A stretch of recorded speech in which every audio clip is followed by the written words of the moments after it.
Assalamualaikum semua pun Tuan Azizan saya. Selamat datang Tuan Azizan kepada usahawan. Kita bercuti lama, ya, macam-macam berlaku, ada program, bawa-bawa ni nenek pula tenat dan dah meninggal pun hari Selasa lepas. Macam-macam berlaku, so kita cuti. Ada 3 minggu. 3 minggu kok kita bercuti kan, Tuan Azizan? 3 minggu bercuti. Saya pun tak ingat. 3 minggu dah. Alright, kita masuk ke topik. Topik yang actually punca je Tuan Azizan waktu saya pergi buat program dekat Ayam Bismi. Ayam Bismi ni adalah pengedar ayam di utara. Dia dikenali lah di utara tu. So waktu saya buat program dengan mereka, isu mereka pada waktu tu Tuan Azizan ialah dia punya founder Ayam Bismi ni dia dah lock ayam pada RM7.90. Kemudian dia punya sales staff dia pergi jual pada RM7.50. Founder dia dah lock price pada RM7.90, tetapi salesperson dia pergi ubah dan jual ayam tu pada RM7.50.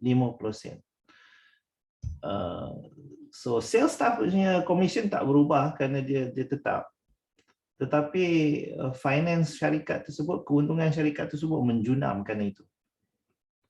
So dalam perbincangan isu tu banyak benda lah yang terlintas dalam kepala saya sebenarnya, Tuan Azizan. Macam mana seseorang tu meletakkan satu harga? Macam mana kita letak harga kepada satu benda? Ya. Nombor dua, macam mana kita tak tahu, guna perkataan main harga tu. Ya.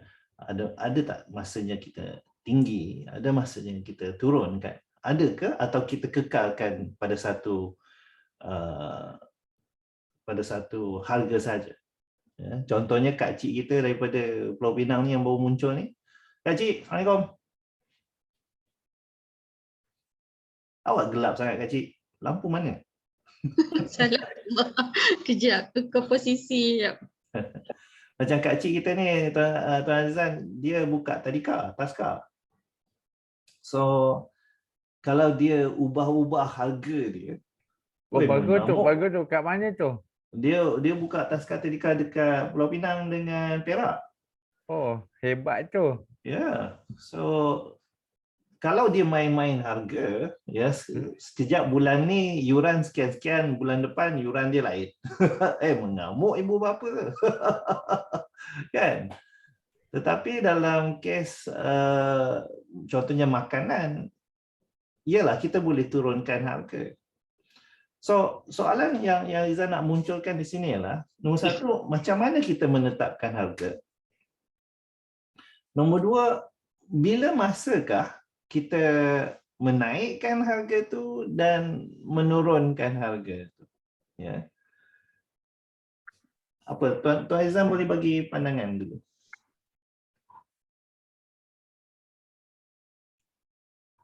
Sekejap jangan makan keripik. Adnan pun sudah muncul. Assalamualaikum semua. Assalamualaikum warahmatullahi. Khabar Adnan? Alhamdulillah sihat. Lama semua tak sihat dengar. ke? Sihat hidup. Lama tak dengar suara. Sibuk sikit, sibuk. Apa kata Adnan jawab soalan ni sekejap? Macam mana Adnan? Kerana Adnan buat contohnya dalam construction business. Adnan tak boleh tetapkan harga kan, kerana raw material kadang-kadang dia berubah harga dia. Betul. So macam mana, nombor satu soalan dia lah, macam mana Adnan menetapkan harga sesuatu benda tu, sesuatu kerja tu. Nombor dua, ada tak masanya Adnan tinggikan harganya dan kadang-kadang turunkan harga. Dan waktu bila buat keputusan nak menaikkan atau menurunkan? Adnan bagi pandangan? Okey, baik. Yang pertama tadi untuk penetapan harga tu of course lah bergantung kepada kenaikan harga barang dari masa ke semasa lah. Okay. Kalau dulu satu-satu harga tu dia boleh bertahan maybe setahun, 2 tahun. Tapi sekarang lebih kepada quotation lah Sifu. Maksudnya kalau untuk construction ni sekarang customer kena confirm dalam masa 7 hari sahaja. Okay. Okay. Kena confirm dalam masa 7 hari untuk quotation tu. Kalau dalam masa 7 hari tak confirm, so kita akan revise balik lah. Maksudnya kalau ada peningkatan harga ke apa ke, kita akan buat quotation baru. So bila Adnan menetapkan harga satu kerja tu, dia berdasarkan kepada costing material pada waktu tu, dan you lock harga tu untuk seminggu.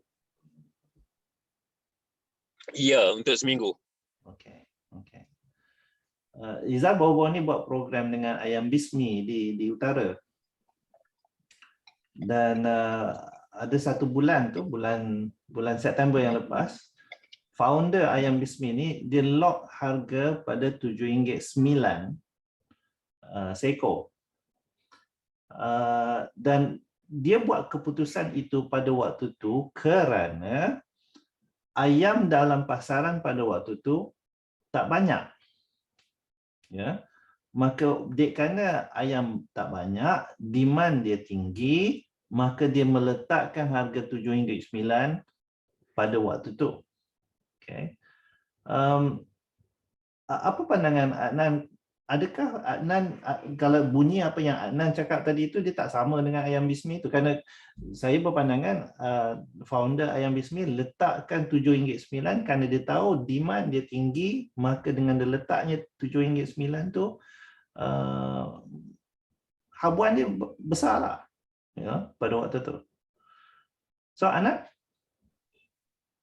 Okey, dia bidang yang berbeza sebab demand untuk makanan ni dia lebih kepada hari ni kita beli, besok kita boleh jual.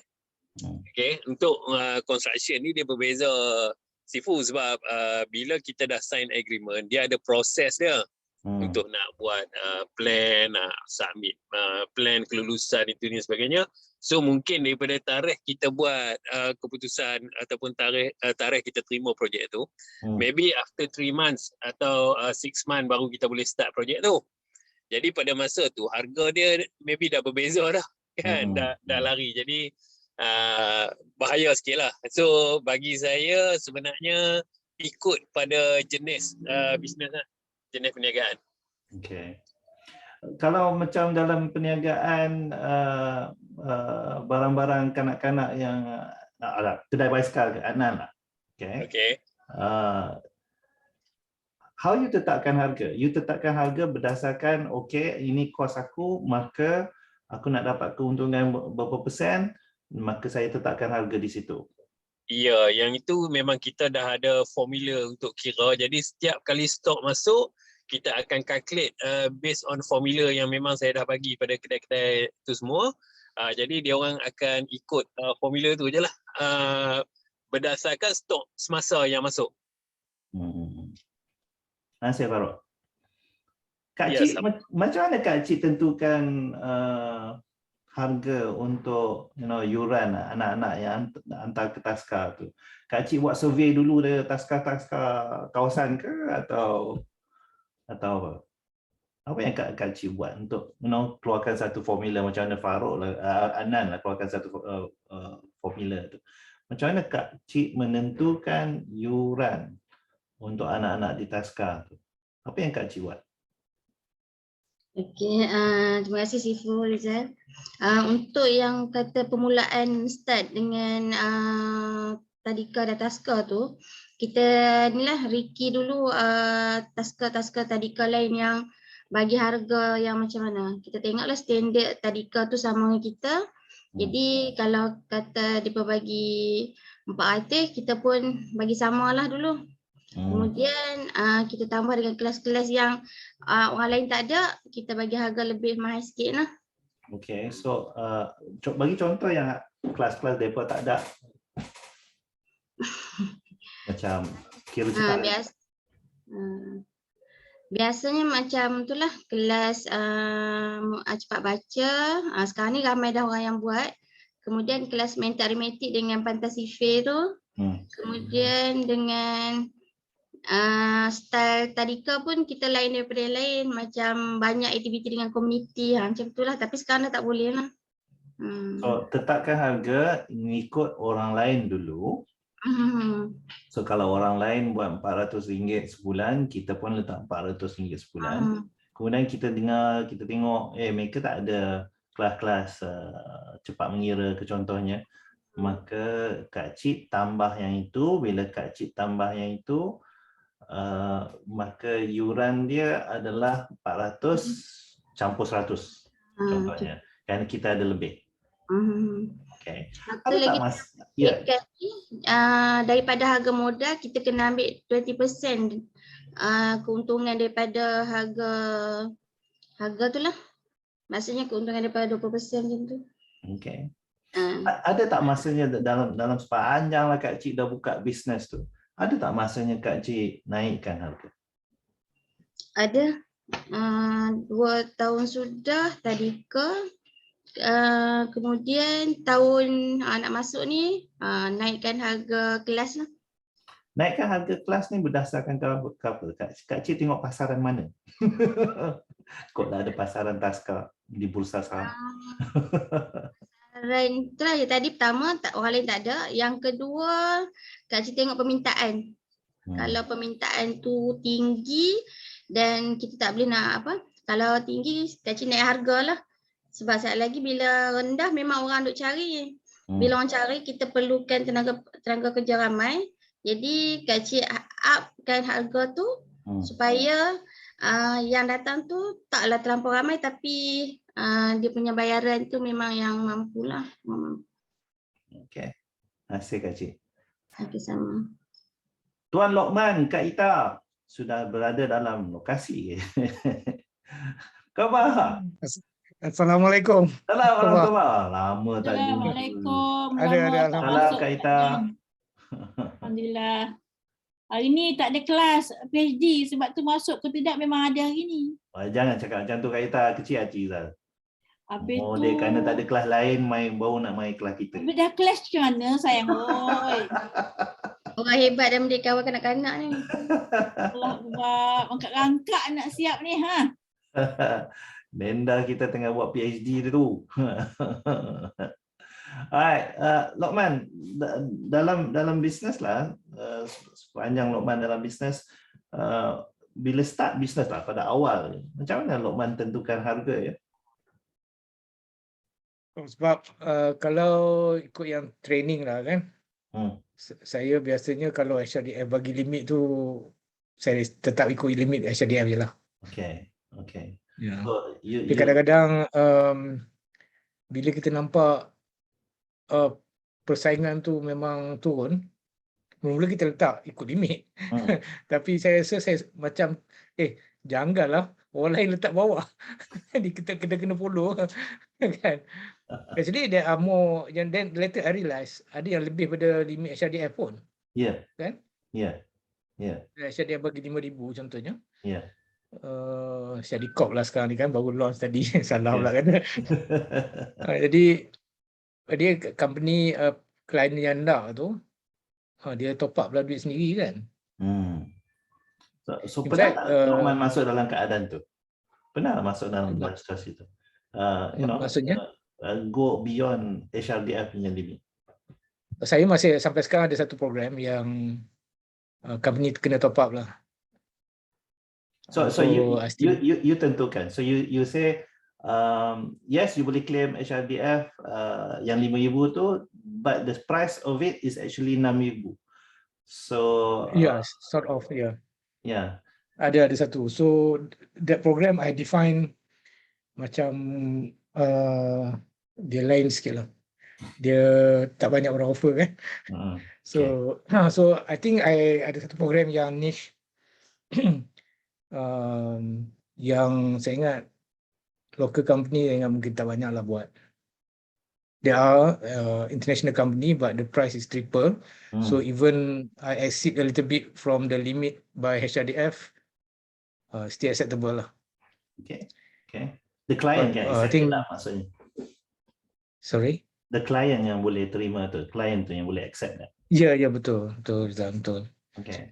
So I think dia kadang-kadang bila I think it's not about the price kadang-kadang kan. The client see whether what we offer whether worth for them to go beyond or not kan, or to go for certain limit. So kalau kita dalam permainan yang biasa, maknanya kita mungkin have to go the similar rate lah. Walaupun 5 mungkin kita pergi 4 kan. Sebab because some of the macam training providers macam saya, they are quite open with their rates. So kita tanya, this industrial relation program, how much do you charge? Kita tanya, dia kata dia do it at 4, maximum 4.5. So bila kita tanya 2-3 rakan kita dalam industri yang sama, program yang sama, dia kata dia buat dalam 4 to 4.5. So kita adjust lah kan. So, because if they are strong and had the footing in that niche, kita masuk sama-sama, kita lebih pun susah juga kan. So it's not sometimes because of we don't believe in our program. I think we are aware of the rates offered by the similar business lah. You know that's an interesting punya situasi, kerana contohnya lah, waktu saya buat program dengan Ayam Bismi di Utara baru-baru ni, founder Ayam Bismi tu telah letakkan harga RM7.9. Dia lock harga ayam RM7.9 seekor. Kemudian dia punya sales staff tidak mengikut arahan bos dan telah menjual ayam tu pada harga RM7.50. Now, bila ditanya kepada sales staff ni, kenapa anda buat begitu? Now, alasan dia, bangau dia, ialah dia kata, no, kawan sebelah tu yang jual tepi market tu, dia jual RM7.4. Now, at that moment of time, dalam kes Ayam Bismi tu, dia gila lah. Kerana takkan kita nak bandingkan orang yang jual kat tepi market tu, yang tidak ada lab, yang tidak ada sijil apa-apa, dibandingkan dengan Ayam Bismi yang standard ni sangat tinggi. Ya, kos dia pun jauh berbeza dengan mamak yang jual ayam kat tepi market tu. Ya. But the point is this. Kita sering membanding-bandingkan dengan kompetitor yang menyebabkan bukan seperti mana yang Lokman cakap tadi lah, bukan kita ni tak confident dengan barangan kita atau produk kita atau servis kita, tetapi kita sering membandingkan diri dengan apa orang lain bayar. Ya. Kita tanya Adnan balik. Adnan, you still there? Adnan tidak ada di situ. Adakah perbandingan kita dengan kompetitor kita menyebabkan kita turunkan harga tu? Kalau ikut Rizal lah, Lokman. Rizal daripada dulu Rizal pedulikan. Yeah, I agree. Ya, pedulikan. Kerana contohnya pada awal-awal bisnes dulu, Rizal punya program 1,000 sehari pada waktu tu. Ya, kerana mentaliti Rizal pada waktu tu adalah if I can do 1,000 a day for 30 days, so I get 30,000, you know. that was my business model lah pada waktu tu. Yang menyebabkan I punya kompetitor lah pada waktu tu mengamuk. Kerana dia kata Rizal merosakkan market. Saya kata, market siapa yang rosak? Market I okey je. Market you yang ada masalah, market I okey je.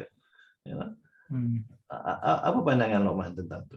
Would you really let the competitor influence your pricing? Dalam setengah keadaan memang kita tahu company itu tak akan bayar lebih daripada yang ni lah rates. Dia are telling us, oh, this kind of program it is X 1,000 per day lah. So dia kata if you want the price and being equal, you tell me what is better from your side lah kan. Mungkin the trainer is dia like it better ke apa semua kan. Because contohnya lah, kalau Microsoft Excel is Microsoft Excel lah. Betul. Kan? Because I've market many other programs kan. Okay. But what makes the difference is the trainer kan. So they choose us not because of the price, because the price already being equal. So they choose us because of the trainer. Okay. Okay. So because there are few companies, few clients are like that. Oh, Microsoft Office is this the rate, and they already set. Cannot go beyond. Because there's a certain program you can go a little bit more. So they already told us it's not because apa nama ni kita yang turunkan kan. Okay. If you want, in a way kita turunkan sebab kita nak kan. So yeah, okay lah. Dari segi apa yang Lokman cakap tu, the client and your, I mean the competitors does in a way mempengaruhi cara kita menetapkan harga tu. Ya. Ya, betul. In that sense betul. Sebab dia kata memang kalau Microsoft Office program, that is the price, kan? Then I discover there are many other training product are giving below, even way below that, kan? So I think that is ridiculous already lah. Company-company yang sekarang kita boleh, it's not difficult to know, kan? What others are offering. Right. So the company we don't because they get used to that kind of pricing, so we don't enter the ni lah. Kalau they invite for RFQ, kita tak join lah. Kita tahu dah. So among us, except we are in Penang, we know, kan? We talk to each other. Yeah. So if you want to go for this company, this is your price lah. You go below, good luck to you. Or higher, good luck to you. Okay, kita tanya balik Kak Cik. Kak Cik, okay, katakan Kak Cik tahu Tasca taman sebelah kan, dia telah menurunkan harga. Okay? For whatever reason lah, dia turunkan harga dia. Dia mampu untuk turunkan harga dia. Adakah itu mempengaruhi Kak Cik untuk revise balik harga Kak Cik? No. Why? Kenapa? Sebab kita tahu kita punya servis macam mana. So, kerana kita yakin dengan produk kita, servis kita, maka kita kata dia punya costing lain, kita punya costing lain. Maka kita masih menetapkan pada cost kita. Harga kita. Alright. So Kak Cik tak dipengaruhi. Pada waktu bilakah agaknya lah Kak Cik akan dipengaruhi? Ini tengok muka Kak Cik macam tak pernah ada pengalaman itu. Okay, katakanlah ibu bapa datang kata, "Nah, Kak Cik minta maaf lah Kak Cik, kita kena tarik anak kita keluar lah kerana yuran Kak Cik agak tinggi lah, kami nak kena pergi ke seberang jalan." So seorang anak dia tarik keluar daripada Tasca tu. So pada ketika bilakah Kak Cik akan kata, nampak gayanya saya pun nak kena tukar jugalah. Do you do that Kak Cik, atau Kak Cik masih pegang kepada ini pricing saya dan saya akan kekal di situ? Last 2 years ada satu parents yang macam tu, sebab dia nak letak anak dia tadika seorang, lagi 2 orang transit lah. Lepas tu dia cakap gitu, dia tengok semua price, lepas tu dia kata mula dia dah anak dia dalam 2 minggu macam tu. Kemudian lepas 2 minggu tu dia cakap macam dia tak ada masalah kewangan. Lepas tu dia nak keluar, lepas tu dia kata okeylah, semoga berjaya. Macam tu je lah. Tak ada dah ni. Cumanya masa PKP yang hari tu, masa PKP semua kelas jadi online. Jadi Kak Cik ada reduce harga lah, sebab kita buat online, tak ada makan, tak ada apa semua. Kemudian ada parents yang kata, Kak Cik nak boleh tak, sebab suami dia masa tu bawa macam Grab kan. Jadi boleh tak yang ni nak kurangkan sikit daripada yang Kak Cik minta tu. Lepas tu Kak Cik kata tak apa boleh. Sebab masa tu kita faham keadaan parents lah. Lepas habis PKP tu dia bayar macam biasa balik lah. Yang tu sajalah. Tapi Ya. tak pernah harga kata turun naik tak pernah. So masa Izaduk dengar apa yang Kak Cik cakap ni, kompetitor tidak main peranan. Lantaklah dia orang Kak Cik. Betul. Alright. Kita tanya Anan. Anan, you ada di situ? Anan punya line tidak bagus hari ini. Ada. Okay. Adakah kompetitor okay, does the competition atau kompetitor kita mempengaruhi kita bila kita nak turun naikkan harga? Adakah kita punya pesaing tu menyebabkan kita turunkan harga? Adakah keadaan tu berlaku dengan Adnan? Okey. Macam ni Prof. Sifu. Prof Rizal, alhamdulillah. Tengok Kak Cik. Hari-hari dia belajar. Dia ada student Unimas tu kan? Ya. Sibuk belajar lah ni. Allahu Akbar. Macam ni Prof. Sifu. Ya. Sorry lah. Sambil tengah drive ni sebenarnya tu yang tak on kamera. Okay. Oh, minta maaf. Untuk construction, saya ambil satu contoh lah construction. Okay. Untuk construction sebagai contoh. Saya sama sekali tak pernah kisah dengan harga kompetitor. Okay. Saya tak pernah kisah sebab kita ada standard kita, yang pertama. Yang kedua, saya memang implement sungguh-sungguh apa yang Sifu ajak dulu. Okay, apa yang Sifu ajak dulu. Di mana kita banyak bagi solution pada kita punya klien. Okay, kita bukan banyak bagi question mark tapi kita bagi solution. Okay. Contoh, kita tahu orang nak buat rumah, dia mesti akan compare harga. Tak mungkin dia ambil quotation daripada satu company sahaja. Okay. Jadi apa yang saya buat ialah saya at last janganlah pegang harga saya saja, pergilah compare harga. Jadi dia surprise. Biasanya company lain akan cuba nak ikat dia, akan cuba cakap janganlah pergi check kat lain mahal itu ni sebagainya. Tapi kita dah tahu dah PL ataupun pattern klien ni kalau nak buat rumah ialah ratus ribu kan. Of course dia akan ambil 2-3 quotation. So kita sebut je lah benda tu. So dia akan rasa surprise. Dia akan rasa macam oh bagusnya kontraktor ni nasihatkan kita suruh pergi compare harga, suruh pergi bincang dengan kontraktor lain sama kan. Yang pertama.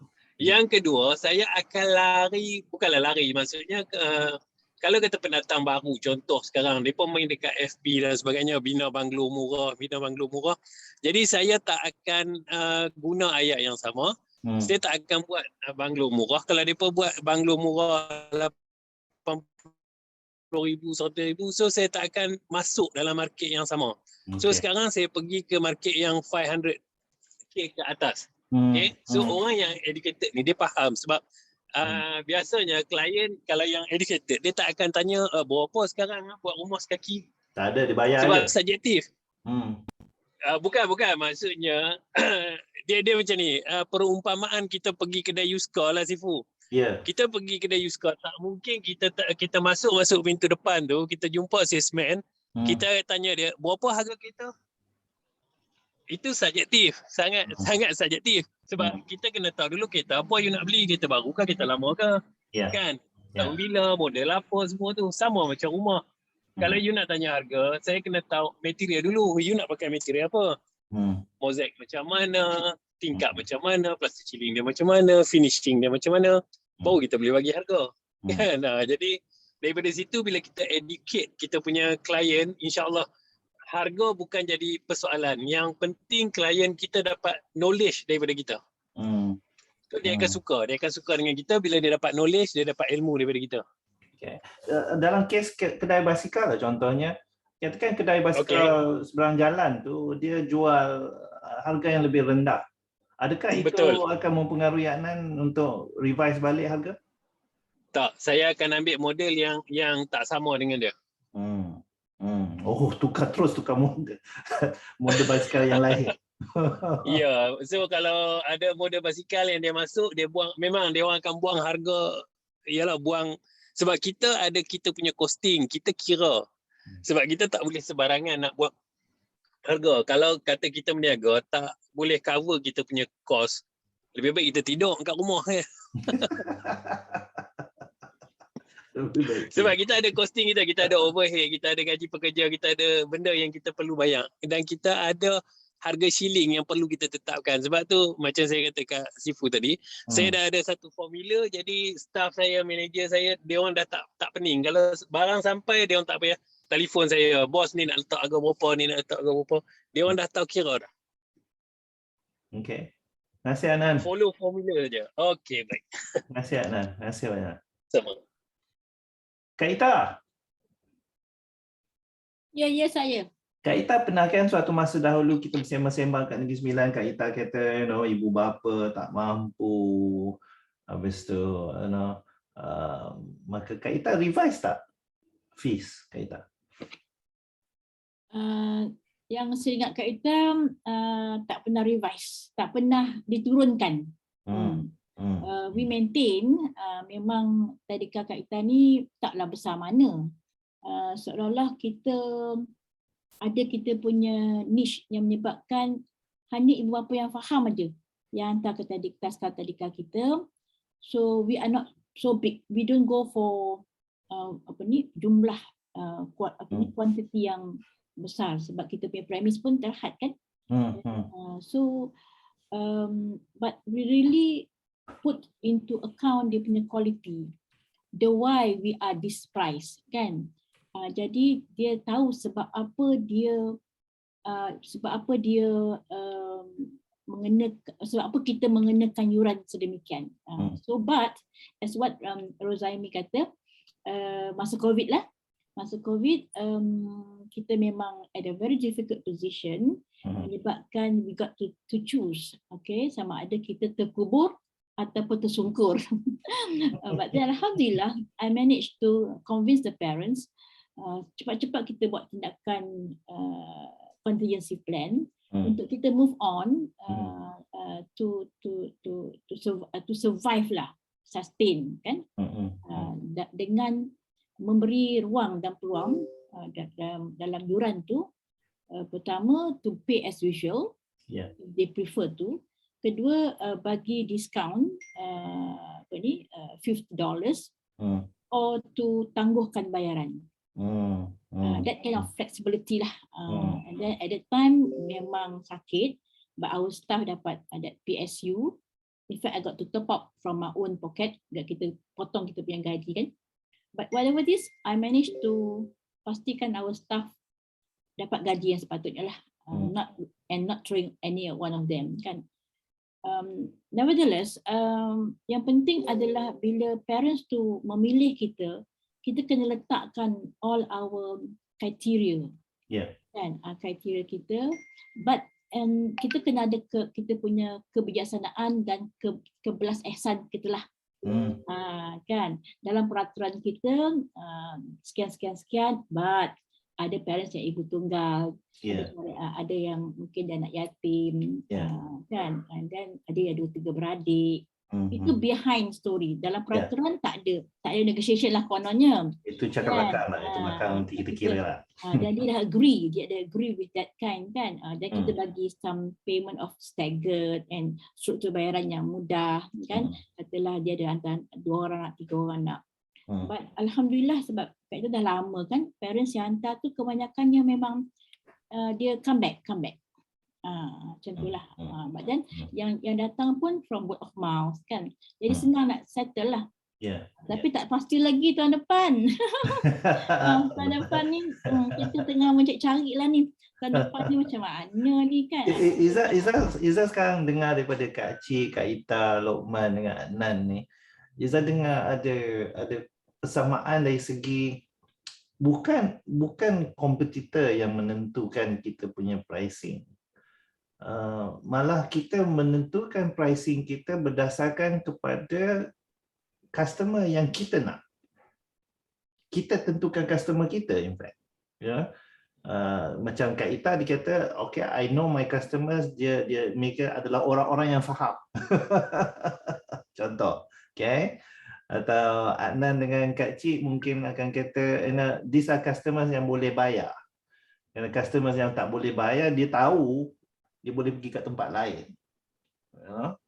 So, interestingly, kita dalam perbincangan pricing bukan bercakap tentang, orang kata apa? Price war, lawan harga dengan kompetitor kita. Tetapi kita tentukan harga. Dan itu satu benda yang sangat-sangat beza lah. Itu dari segi seorang businessman, you tentukan harga dan you know that orang yang hanya ada duit lah akan datang. Kerana orang yang tak ada duit dia tak akan masuk. So kalau kita guna perbandingan contoh Adnan tadi tu apa? Used car, ya. Maka kita tak buka used car, kita buka terus Volvo lah contohnya. Kerana orang yang masuk ke dalam pintu tu lah adalah orang yang mampu. Dan tak adanya kita nak bagi diskaun-diskaun kepada orang yang masuk ke dalam pintu showroom Volvo kita tu. Kerana kita tahu dia mampu, pasal tu dia datang. Berbanding kalau kita buka yang used car tu, itu orang yang datang tu adalah orang yang dalam keadaan dia tidak mampu. Kata dia dah lama dah pergi ke Volvo tu. Tapi dia datang ke kita tu untuk negotiate lagi harga. Alright. Satu interesting perspektif tu. Agaknya that perspektif tu boleh guna pakai ke Lokman dalam bisnes kita dalam buat program ni. Kita tentukan harga dan taklah what the competitor say. Would that be a good strategy? Boleh dengar tak? Okay. The strategi di mana kita menentukan harga kerana kita tahu orang yang mampu saja yang akan membeli. Adakah itu satu strategi yang bagus sebagai kita yang buat program lah? Jangan fikirkan kompetitor, just tentukan harga. Would you think that's a good strategy? Bagi saya memang ada program tertentu yang saya boleh buat macam tu lah. Program yang mana yang tak boleh buat macam tu? Yang macam semua orang offer kan program, because I don't have a specific brand macam Riza ada take charge dan sebagainya kan. So I don't have that. So I'm actually training provider, so I have trainers yang buat for other training providers as well kan. So generate programs lah, but I do have a small number which I can go even beyond the rate of HRDF lah. How about in that particular case tu lah, don't sell the program, sell the trainer, sell the orang yang menyampaikan. So you giving emphasis. Dia kata, orang lain kalau dia buat program ni inilah harganya, tapi harga kami lebih tinggi sikit kerana kita ada Mamat ni. Okay, that can work, but I have experience before. I submit, then it's the company say, another training provider submit the same trainer lah. How come your price is higher? Ya kelakar jadi kan. Trainer tu lah yang tak ethical kan. Sebab dia tak tahu kan. Sebab dia tak tahu. Okay. Profile for him, dia freelance kan, freelance trainer. Good trainers lah kan. So dia submit to every other company kan. Betul. Then it can happen. Then I pun tend to be very careful jugalah kan. Jadi macam tu.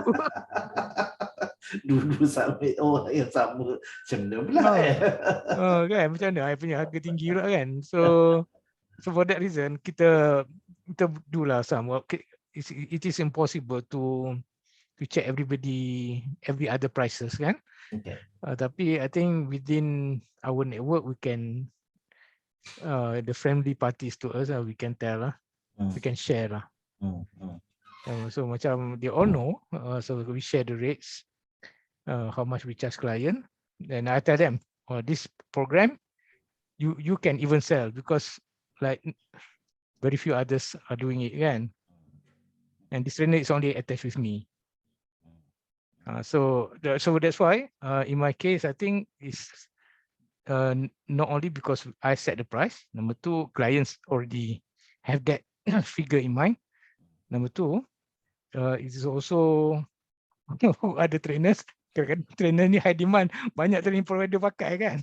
So I got to be very careful juga. And then the third one is the one that I can command the price lah. Okay, all right. So it's not, my pricing is not, so the pricing principles are not the same for all programs. So I categorize the program, this is what I do, and this one what I do more. Okay. Saya sebagai orang yang menyampaikan ilmu tu, you say, the trainer, the learning facilitator, saya ada masanya saya turun naikkan harga. Lain klien, lain harga. Cara saya tentukan dia duduk mana lah. Kalau klien, contohnya program take charge, untuk klien yang baik, baik itu maksudnya dia beradablah dalam email dia. Dia 4,500 sehari. Ya. 4,500 sehari itu all in terms of flight transportation, dah all in lah. Kalau dia termasuk juga accommodation, it's already 4,500.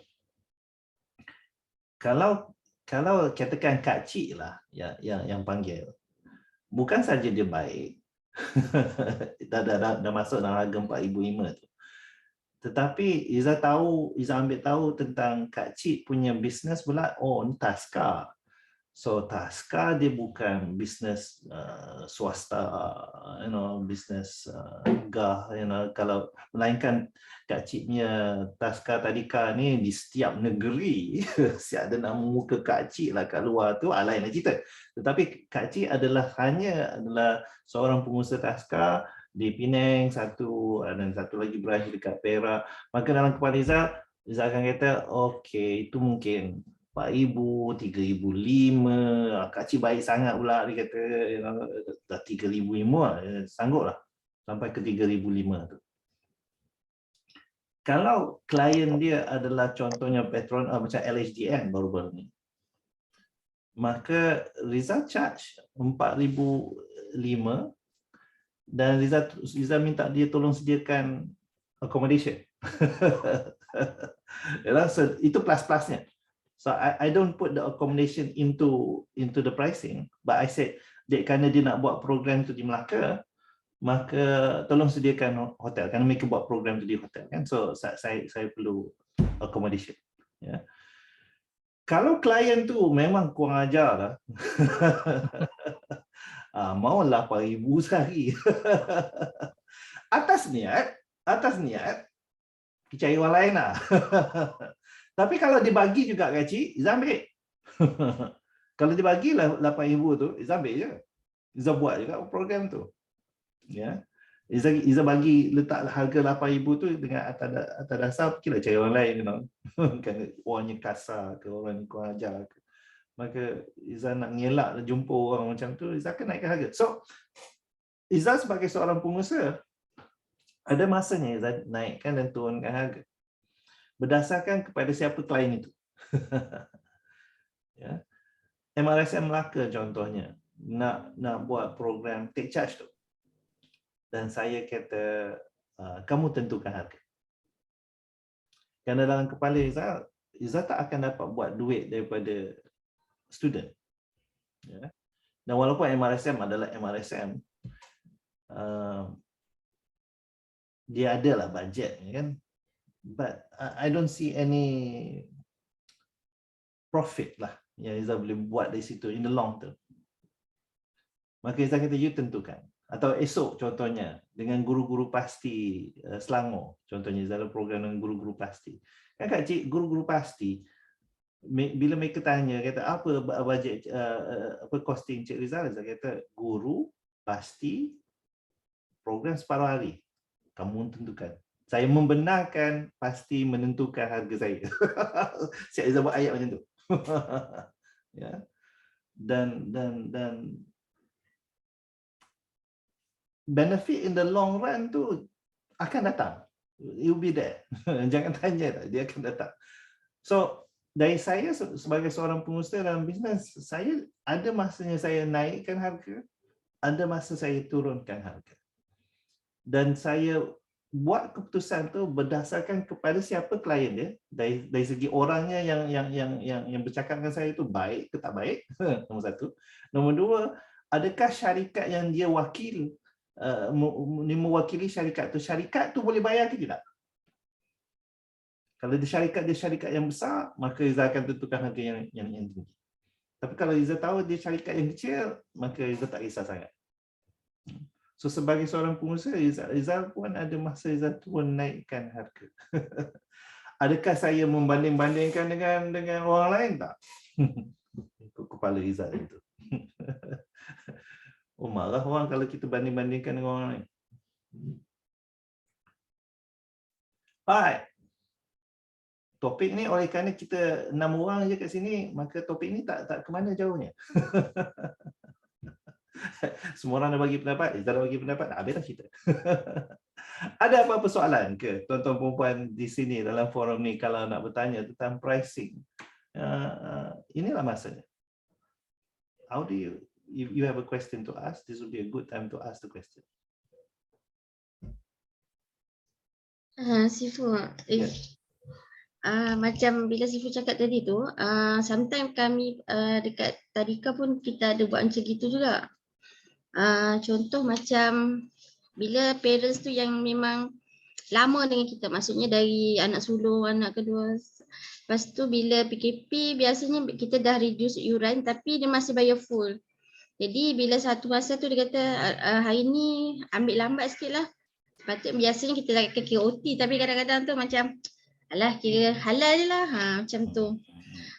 Kadang-kadang bila yang macam baru ni ada berlaku, anak dia sulung, dia dengan kecil 3 tahun, lepas tu anak dia second, macam dia macam suami dia cakap ubah angin kan tadika. Lepas tu awal tahun hari tu dia masuklah dekat tadika lain. Lepas tu nampaklah anak dia tu pakai baju tadika lain tau.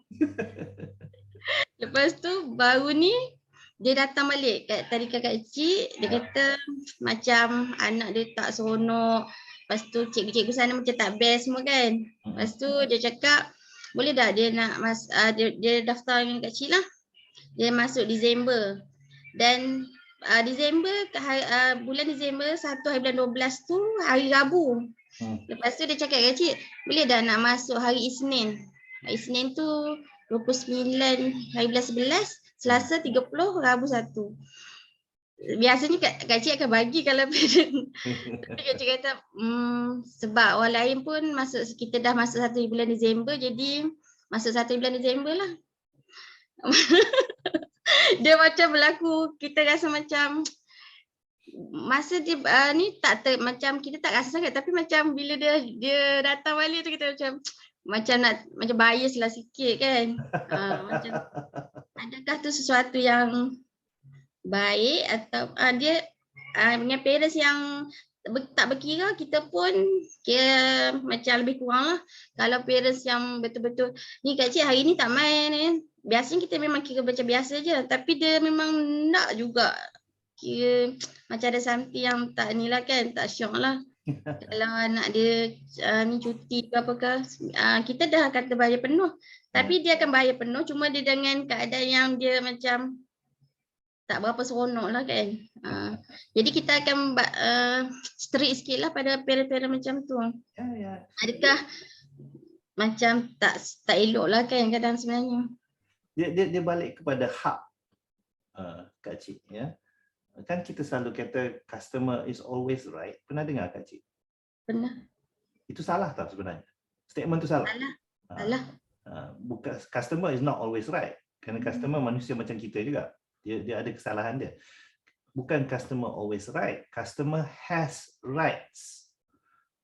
Ya, customer ada hak. Dan bila customer ada hak, maka pengusaha bisnes tu pun ada hak-hak dia. Dia ada rights dia juga tersendiri. Ya. So Kak Cik pun sebagai pengusaha business woman ya, anda ada hak untuk tolak customer. Anda ada hak untuk kata aku suka customer ni, yang ni aku tak suka sangat, kalau dia tak ada pun tak apa.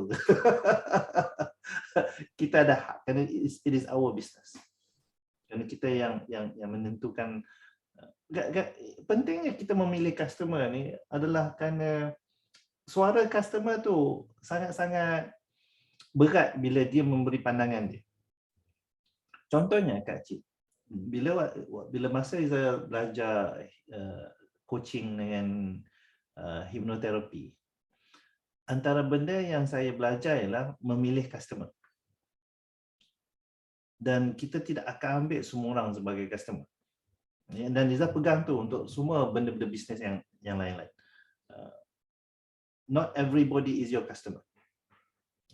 So contohnya bila dalam hipnoterapi ya, kalau customer tu datang ke rumah, masuk dia langkah aja masuk, Iza kata kasut tu boleh letak kat tepi tu tak? Tepi kiri. Lepas tu dia pun keluar balik, letak kasut dia ke kiri. Dia masuk ke dalam rumah, saya kata kanan sikit boleh tak? Iza menyusahkan customer tu. Ni first time jumpa ni. Dia datang ke rumah, first time jumpa. Iza dah buat dia susah. Kenapa? Kerana Iza dah tengok dia ikut cakap tak. Kalau dia ni ikut cakap, maka dalam proses hipnoterapi kemudian senang. Tapi kalau dia tak ikut cakap pada awal-awal, nak masuk pintu pun dia dah rasa, apa ni? Kiri ke kanan? Kat luar apa kasut tu kan? Dia dah marah kan? Saya akan kata pergi cari coach lain lah. Kerana orang itu, kalau ikut pengalaman cikgu-cikgu saya, orang yang macam itu, katakanlah dalam proses hipnoterapi itu tak berkesan untuk dia, maka dia akan bising satu kampung. Oh, jangan pergi kat Cik Rizal tu kerana dia bohong lah, dia akan cerita. So Iza pegang pada tu. Ya. Iza ada hak untuk memilih customer Iza. Kan Iza tahu kalau contohnya dalam bidang training ni, bidang latihan ni, kadang-kadang kita ada customer yang cerewet. Cerewet dari segi apa? Dia nak kita buat nota, dia nak kita buat report, dia nak tahu apa yang akan disampaikan secara detail. Orang macam tu, Iza kata kalau saya ceritalah secara detail apa saya buat je lah program tu. Dia nak tahu secara detail ini maksudnya apa. Iza akan kata saya tidak akan bagi secara detail kerana ia akan hilang elemen surprise. Saya akan cerita apa yang kita akan cover dan isu-isu apa yang kita akan address. Iza akan cerita yang tu, tapi nak go into detail, ini aktiviti traffic jam ni buat macam mana? Contohnya, pumping piang ni buat macam mana? Dia nak go into detail. Iza kata tak payah, cari orang lain. Ya, kerana Iza tahu orang-orang yang cerewet ni lah, katakan dalam program tu nanti tak kena pada apa yang dia rasa, cita rasa dia. Oh, dia yang orang yang paling bising. So, dia bukan baik atau buruk di sini Kak Cik. Kak Cik nak kena melindungi bisnes Kak Cik. Yeah. So you have the right, anda ada hak untuk menentukan siapa yang akan jadi customer-nya. Jangan jadi dengan saya berpandangan lah, jangan jadi macam pengusaha-pengusaha yang lain di mana kerana dalam kepala dia kalau dia hilang customer maka duit tak masuk. Maka dia akan ambil semua orang. Dia akan ambil semua orang kan. I'm not like that. Dan Iza mensyurkan kepada Kak Cik Lokman, Kak Ita, Anan semuanya, don't fall kepada, jangan jatuh dalam satu situasi di mana kita perlu depend on these people. Lokman macam mana? To me, if you depend on people, masalah nanti. Sangat setuju tu Zal. Ya Kak Ita? sangat setuju tu. Because like for me, our parents handbook is the most important lah. Beberapa dokumen yang paling penting dalam kita menjalankan operasi taska, tadika, sekolah, whatever adalah kita punya perjanjian dengan ibu bapa dan perjanjian dengan pekerja. Dan bagaimana kita ada SOP dengan pengurusan harian tu lah. So with our parents, the agreement is most important. Dalam Quran pun Al-Baqarah 282 dah katakan kita ada perjanjian. Nak kahwin, nak cerai, nak beli kereta, nak beli rumah, kan? Semua ada agreement kan? So we have to stick to the agreement. Kalau dia nak berhentikan anak ke whatever, dia kena abide to the agreement, bagi notice ke kan? Tak bagi notice, that means dia still run cuti sekolah ke whatever ke. Jadi bila kita firm dengan kita punya perjanjian yang dia telah persetujui, kan? Ada saksi lagi dalam tu. So everything must be documented. Mesti ada. Setelah dipersetujui itu, dia dah dokumentkan, kita dah dokumentkan, dia dah sign, ada saksi. Kan? Jadi sayangnya bila benda tu tidak diterima ataupun tak dibuat, jawab je lah dengan Tuhan. I got parents, Raimi, last 2 years, anak dia SPM. So anak dia was in my taska tadika until 6 like 11 years lah, daripada toddlers datang sampai. So masuk sekolah rendah, sekolah menengah, tunggakan dia was like 5,000 something. Sekian lama. So kita minta, masa kita senang kita lupa lah. Bila kita susah kita minta lah kan. So dia bagi 200, so dia turun-turun lah. Until last year 2020, bila COVID 2020 ya, dia kata, Kak Ita, I know I owe you kan, I owe you this much kan, so I'm here to pay back. Masya Allah. So she paid the whole lump sum. Okay, 4,000 lebih tak silapnya. But then untuk dapat benda tu kan bukan mudah, sebab tu duit pada orang untuk mencairkan hati dia tu, mencairkan hati dia, diingat balik kan. Of course atas fakta keimanan dia lah kan. Alhamdulillah kata, but mungkin Allah sayang kat kita sebab kita musim COVID, memang kita desperate kan. Kan kita desperate, kita minta pada Allah, dan maksud itu barulah Kak Ita sedar betapa pentingnya kita kena buat baik dulu baru Allah bagi baik. Ya, betul. So my coach, especially my coach dalam my PhD ni, dia sangat lain orang dia ustaz kan. So dia kata to get you have to give dulu. So dia kata paling penting siapa? Ibu ayah kita. Ibu ayah kita, keluarga kita, kawan-kawan. Doa siapa? Doa untuk orang lain, jangan doa diri kita. Because kalau kita doa untuk orang lain, doa untuk rahmatul alamin kan, the doa comes back to us. Kalau kita doa untuk diri sendiri, kita orang adalah. So kita berdoa lah, ya Allah ya Tuhan, macam mana ya Allah, aku ada sekian banyak aku punya staff nak makan kan, gitu kan. Then we did that amalan. Kita buat amalan tu, kita buat program infak, ada masa tu seremban banjir, kita collect duit. Kita tak ada duit tapi kita bantu untuk dapat duit. Kita belikan tilam, kita bagi, dan kita bagi makan orang, kita minta parent bagi sumbangan, at least kita penggerak kan. Masya Allah. Jadi dengan parents ni, kalau dia tak nak bayar kita, sabar je lah. Sebab masa itu masa dia susah dan dia lupa diri kan. Kita nampak dia pun, kenapa dia lupa ni? Okay, it's okay lah. Tapi sampai masa nanti, saya yakin dia akan datang kesedaran dia. So orang nak bagi, kita terima je lah. Kan? Alhamdulillah. Alhamdulillah. Macam itulah sharing sikit. Tapi itulah, must be firm lah dengan benda tu. Ada masa kita boleh tolak ansur. Ada masa, pernah juga Zal, dia minta diskaun. Kak Ita, kuranglah sikit ni, saya ni ibu tunggal, fine ibu tunggal, kita kuranglah RM50. Kan ibu tunggal. Next week tukar kereta baru Zal.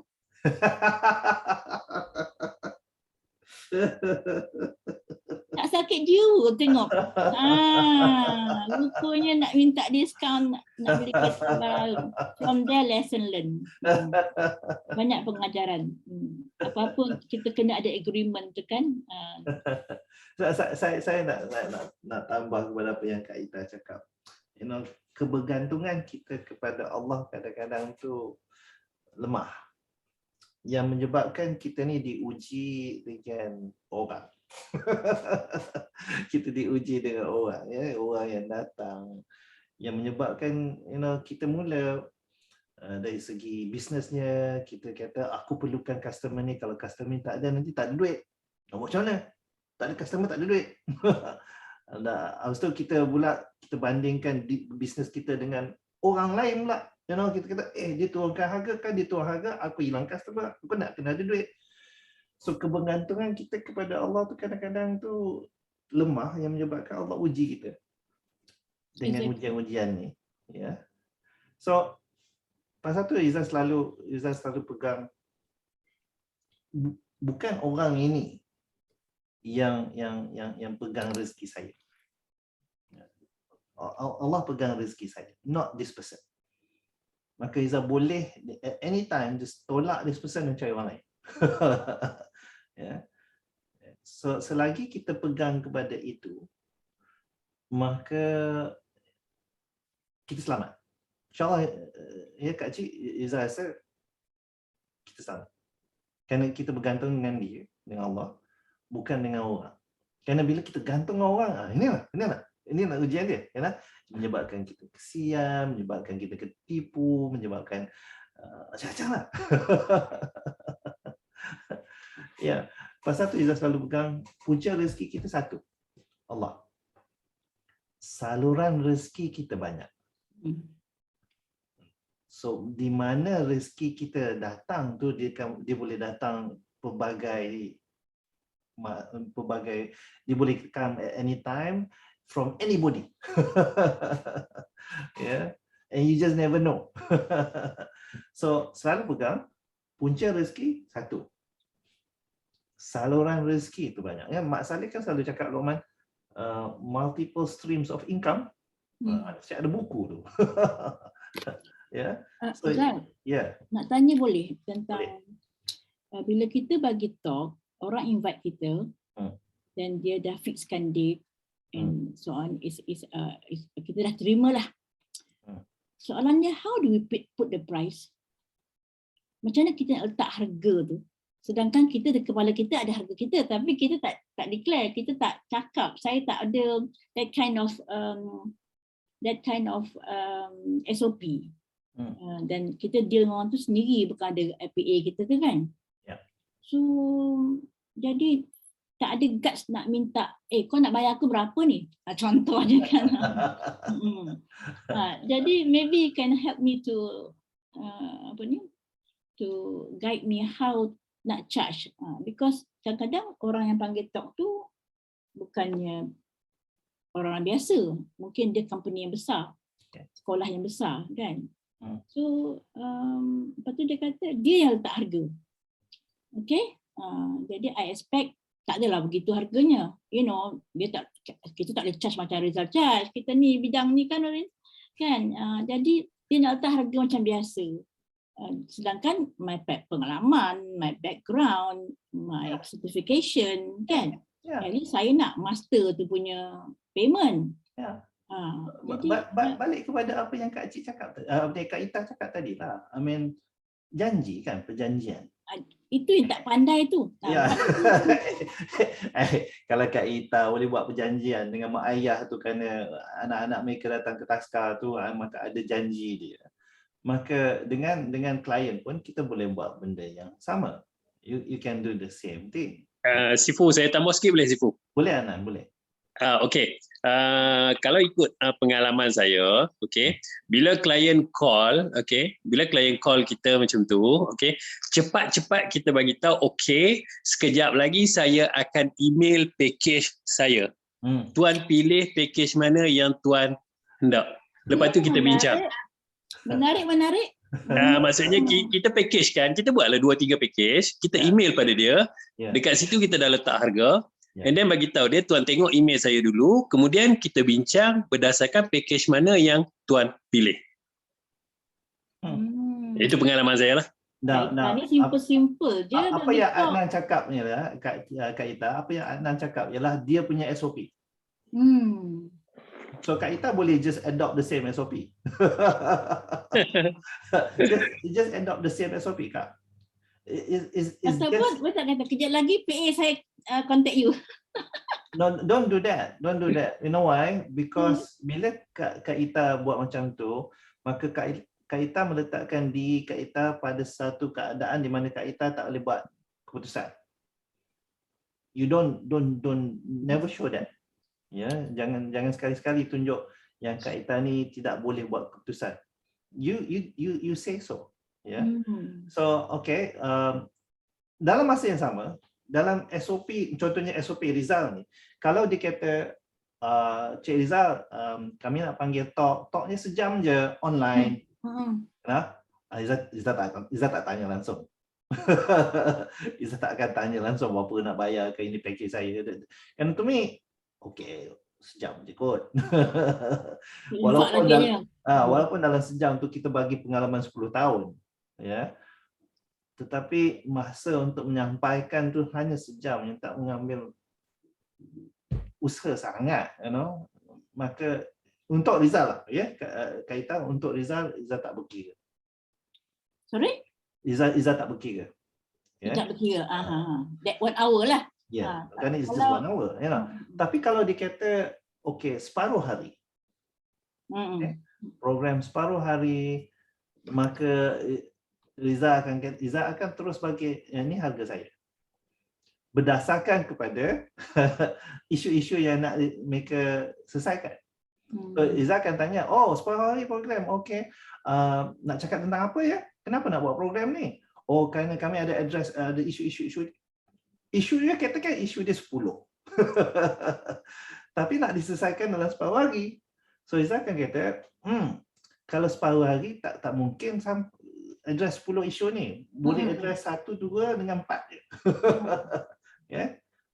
Okey lah, boleh lah Cik. 1, 2 dengan 4 je, boleh lah. Okey. Baik, ni harga saya. Untuk separuh hari itu. Dan Rizal mungkin katakan itu kali pertama, maka Rizal akan kata, okey, inilah kali pertama.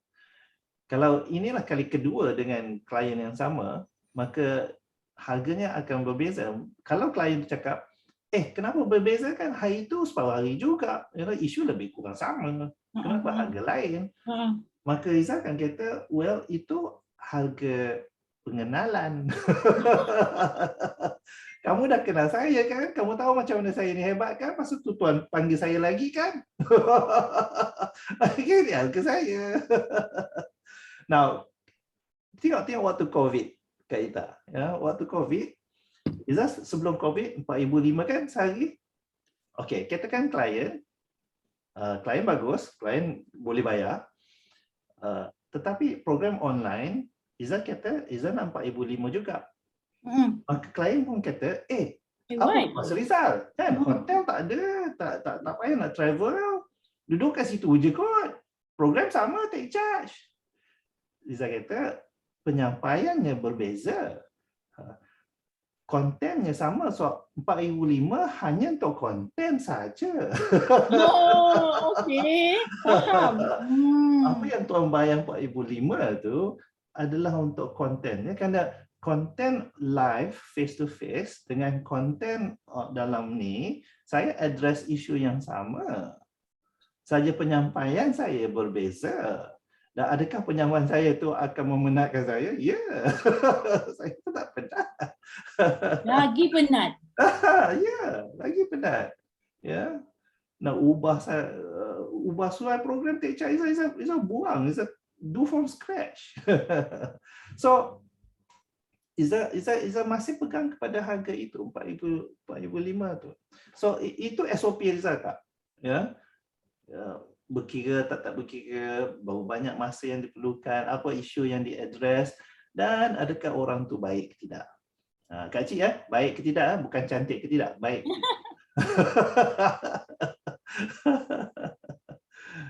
Kalau dia tak baik, Datuk macam mana sekalipun, Bagilah 8,000 separuh hari. Kak Cik Taska ke Tadika? Kak Cik Taska ke Tadika? Dekat Taiping ada Taska dengan transit dengan kelas lah. Dekat Penang Tadika dengan transit dengan kelas. Oh, kat mana Taiping dengan? Penang. Masya Allah. Ni first time rasa jumpa dia, Zal. Ya, Kak Cik ada. Kita ada dalam grup online pengusaha Tadika dah. Oh, okay. Kak Cik tadi ada soalan, Kak Cik? Dia mungkin ada perbezaan dari segi letak harga. Contoh, macam tadi kita nak pilih klien, tak pilih klien. Bila kita baru dalam bisnes, kemudian dengan kita lama dalam bisnes, kemudian kita selebriti ke, kan? Yang tu rasa Kak Cik sebab membezakan juga. Harga tu macam mula-mula dulu kita baru nak masuk bisnes ni, kita macam tak berapa macam pengalaman pun kurang, kita macam okey lah, inilah kita macam terima je orang nak masuk ke macam mana ke. Bila kita dah sampai satu tahap yang lama ni, kita rasa confident lebih, dah confident, kita dah boleh pilih lah yang customer macam yang Rizal sebut tadi, dah boleh pilih kita nak macam ni, kita nak macam ni, kita dah tak ada rasa takut macam orang tu nak lari daripada kita ke. Satu lagi kita tengok selebriti kadang dia punya sebab kefamousan dia tu yang menyebabkan harga dia, walaupun bukan sebab dia nak bagi ilmu sangat, tapi dia boleh menarik audience. Mungkin yang tu lah kot. Sangat betul tu. Kefamousan. Untuk kita lah, okey, contohnya lah, di Instagram Kak Cik sekarang, berapa follower? Instagram kurang lah. Jarang-jarang sekali tengok. Facebook? Facebook? Kalau untuk personal, hampir 5,000. Kalau untuk page, 900 lebih. Kak Cik, yang 5,000 tu kawan? Follower? Oh, tak tahu. Tengok. Pergi tengok, dia ada perbezaan tu. Kerana ada orang dia tak kawan dengan Kak Cik, tapi dia ikut follow. Contohnya di LinkedIn, contohnya untuk Rizal ya. Kawan ada dalam berapa ya? 10,000 kot. Tapi follower dia 30,000 di LinkedIn. Nah, adakah itu menyebabkan Rizal akan kata okey, maka Rizal ni harga orang-orang famous? Nah, tak. Kerana Rizal meletakkan harga berdasarkan kepada apa isu yang nak diselesaikan. Ya. Not atas dasar dek kerana saya ni famous. Famous pun di LinkedIn, bukan di TikTok. Kalau macam Kak Ita di TikTok, di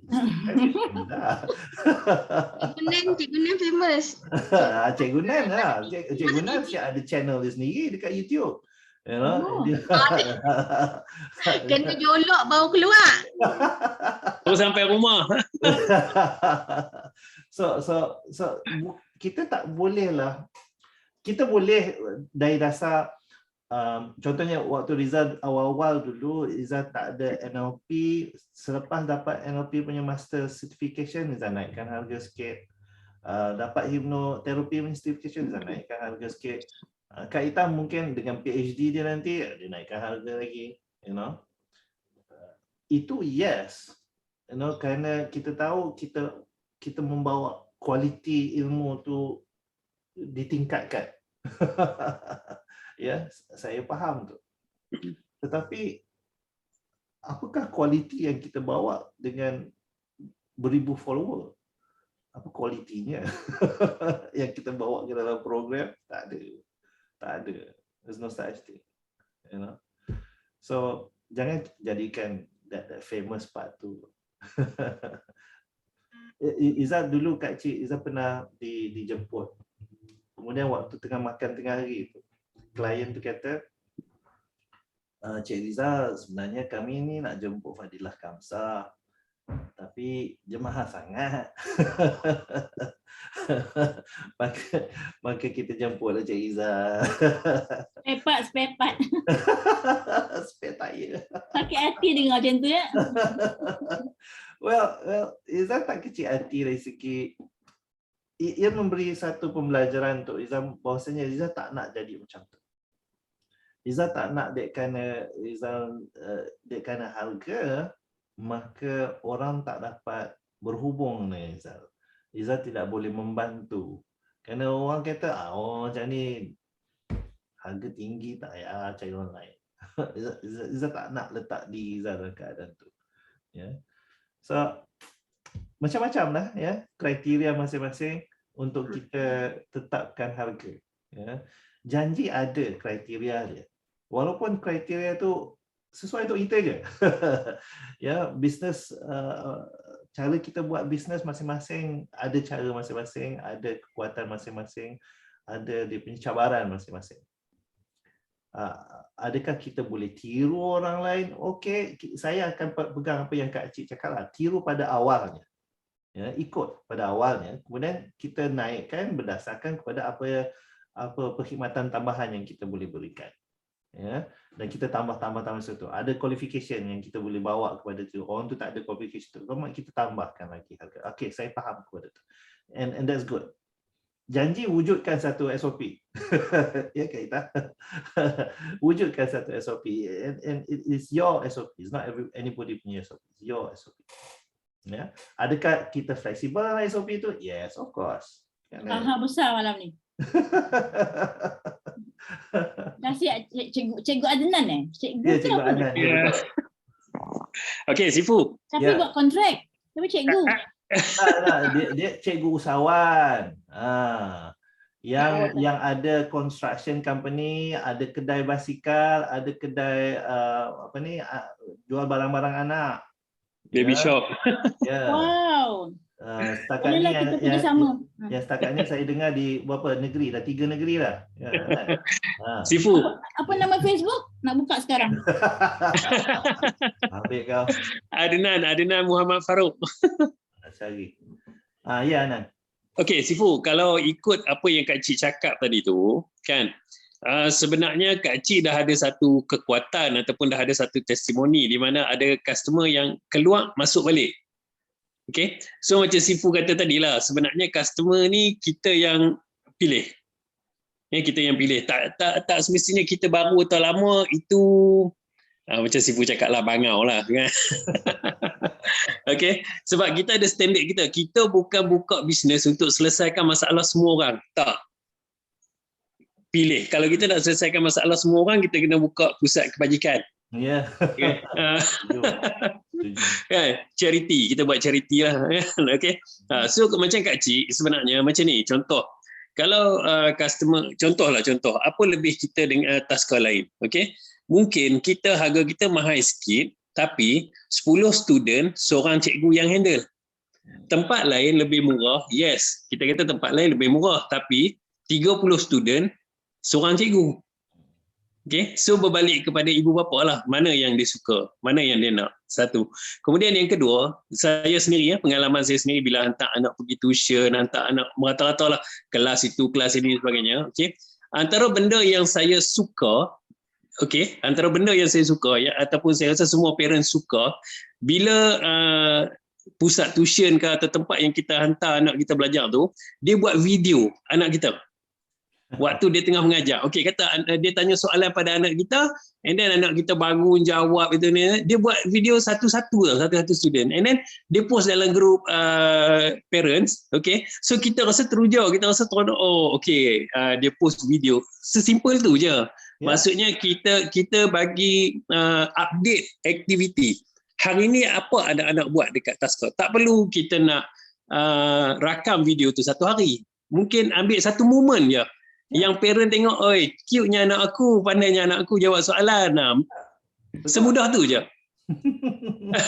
So Adnan sebagai parent suka macam itulah, that kind of service. Saya rasa semua parent suka. Betul. Bila dia dapat video tu, dia akan share dalam group family dia akan share dalam Facebook dia. Yes. Adnan, you go to my Facebook, Amazing Seed Bukit Kerinci, Amazing Seed Ampangan. Maybe you can comment. Boleh, kan? Okay. Amazing Seed Bukit Kerinci is in KL. You know, right now, Afifi dengan Umar pergi sekolah, An-Najihin nama sekolah. Ustaz Hafizi punya sekolah sebenarnya, PRF kita. Dan every day dia akan, cikgu-cikgu dalam sekolah tu, mana-mana kelas akan buat apa yang Adnan cakap ni lah. You know, take candid pictures, atau anak-anak tu tengah buat projek ke, tengah sembang dengan orang ke, you know, candidly. Yes. Dan dia akan post dalam grup parents, you know, grup sekolah, and kita orang akan rasa, wah, cute-nya. Yeah, exactly. Yes. Because ilmu, I mean, look what's happening dalam keadaan COVID di sekolah di Cyberjaya tu, Sri Putri dekat Cyberjaya tu. Ramai ibu bapa marah kerana sekolah tu tidak update what's happening. And the parents get so upset because they're not getting information. So the same thing berlaku dalam keadaan, the opposite thing is happening dengan di sekolah An-Najihin dengan di sekolah tempat hantar anak-anak dia lah. The teachers are giving information, and because of that, kita sebagai parents, we love it. We love it because we're getting information. We know, okay, our child is doing something. We know, okay, our child dalam keadaan nampak sedang belajar. Belajar tak tahu lah kita lah, tapi nampak dalam keadaan sedang belajar. Momen-momen tu lah. Yes. Good, thank you Adnan, very good idea. Cikgu Nan, Ya. Cikgu Nan letak harga barang yang bisnes Cikgu Nan dengan kerana Cikgu Nan ke ataupun sebab barang tu? Tak, sebab barang tu, sebab barang. Macam saya kata tadi Kak Cik, Sifu izin saya jawab, Sifu. Okey. Kita tengok pada kita punya cost. Okey, kita punya cost Kak Cik. Sebab tu dalam bisnes jangan sekali-kali kita pergi compare harga kita dengan harga orang lain yang tak ada ilmu. Kalau tak ada ilmu, dia beli RM10, dia jual RM11, dia kata untung. Sebenarnya rugi. Okey, dia beli RM10, dia jual RM11, dia kata untung. Tapi kalau orang yang ada ilmu, dia akan cakap jual RM11 tu rugi. Okey, so Kak Cik, bila kita ada ilmu tentang macam mana kita nak kira costing, okey, so kita biarlah pesaing kita, tapi sebaik-baiknya tak payah ambil tahu pun harga pesaing kita Kak Cik. Okey, kita ada harga kita, kekuatan kita, kelebihan kita. Contoh Kak Cik lah, macam saya sendiri buat construction. Kalau customer datang office, awal-awal saya tanya, nak compare harga ke? Kalau dia kata nak compare harga, saya cakap minta maaf, sini bukan tempat dia. Harga saya mahal. Wah, cakap sebab buang masa. Kalau kita terus bersembang dengan orang yang pergi cari kontraktor asbab harga, kita buang masa. Tapi saya cakap kalau nak compare dari segi kualiti, nak lawan kualiti, ni tempat dia. Okey, sebab contoh kata dalam satu tempat, okey, dalam satu tempat bila saya buat projek, saya paling suka kalau ada second project daripada kontraktor lain. So orang di kawasan sekeliling tu boleh compare. Dia boleh compare. Okey, sebab okey dia macam nilah dekat tempat kita sendirilah. Saya percaya, saya yakin, okey, setiap tempat akan ada, okey, akan ada kedai yang dia kata, jangan pergi kedai tu, mahal. Jangan pergi kedai tu, mahal. Tapi kedai tu 20 tahun dah duduk kat situ, tak tutup-tutup pun. Dan kita pun yang kata mahal, kita pernah pergi pun. Kita kok mana pun kita akan singgah juga kedai tu satu hari. Kan? Jadi akan jumpa dekat mana-mana, kita akan jumpa. Dan saya pegang macam ni, saya nak create bisnes saya, kalau kata construction sebagai contoh, sampai tahap macam orang selalu, kita kata orang Melayu cakap lah selalu, kalau orang Melayu dia kata apa, buat kat Cina pun tak apalah, puas hati, mahal sikit tapi kualiti. Dia tak sebut murah tapi kualiti, mahal tapi kualiti. So kita nak pergi ke level tu sampai orang sebut, hantarlah dekat Taska Kak Cik, mahal tak apa tapi puas hati. That's right. Exactly, betul. Kita nak sampai level tu, kan? Hantar dekat situ mahal sikit tak apa tapi puas hati. Okey, sebab tu kalau kita letak harga tinggi, sebab tu kita tengok contoh kita kata construction tadilah, kan? Kita cakap, oh kalau buat dengan Cina, kita cakap tak puas hati je Bozek tu, dia ketuk balik. Memang dia ketuk lah, dia untung 100. Yang lawan harga tadi, dia untung 20. Kalau dia ketuk balik, dia jadi rugi. Cina tu tadi, lagi 4 kali dia boleh ketuk, dia tak rugi. So kita pun buatlah konsep yang sama. Tuan rumah datang komplain ya, dinding ni macam sengit. Panggil staff depan tuan rumah, suruh ketuk balik. Oh, tuan rumah akan kata gentle. Kan dia akan cerita dekat kawan-kawan dia, kontraktor ni aku komplain, dia tak cakap banyak, dia ketuk terus. Ya buat. Kan? Ya Kak Cik tanya tu sebab yang pertama Kak Cik tengok macam Sifu Rizal dia lebih kepada servis take charge, ada macam tunjukkan konten inilah program take charge ke apa. Tapi Cikgu Nan Kak Cik nampak macam Cikgu Nan macam tunjukkan Cikgu Nan. Tak Kak Cik, macam Sifu dia ada custom punya produk. Okey, dia ada custom punya produk. Okey, saya bagi contoh Kak Cik, baru ni integriti panggil saya, Jabatan Integriti. Okey, waktu deal tu dia cakap tak ada bajet. Saya kata kalau tak ada bajet tak ada masalah, free. Sebab saya dah tahu dah personal in charge ni biasanya dia orang yang nak makan, kan? Saya kata kalau tak ada bajet, saya buat free. Betul ke cikgu? Free. Betul. Tapi dalam program tu 400 kali saya ulang dekat peserta, ni program ni free tau. Saya buat percuma. So bayangkan dalam tu pegawai-pegawai, pengarah-pengarah Jabatan Integriti pun masuk.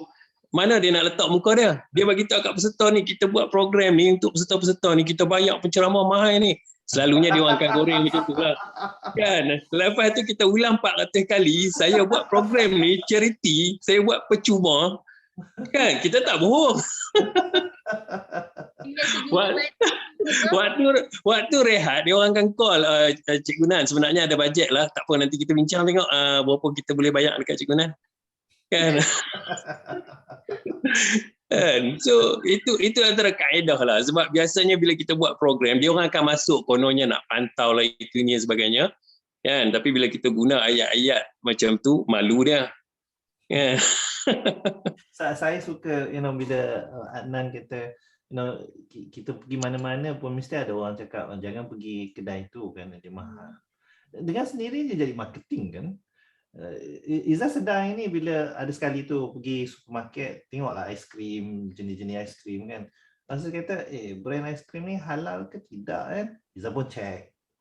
Dan Izzah tahu tentang brand aiskrim tu halal dari mana? Daripada website yang anti halal. Orang anti halal dia kata jangan makan aiskrim ni kerana dia halal. So, kita kata, dengan sendirinya dia dapat marketing free. So why not? Kita tetap dengan harga kita. Orang cakap, it's good already lah. Orang bercakap.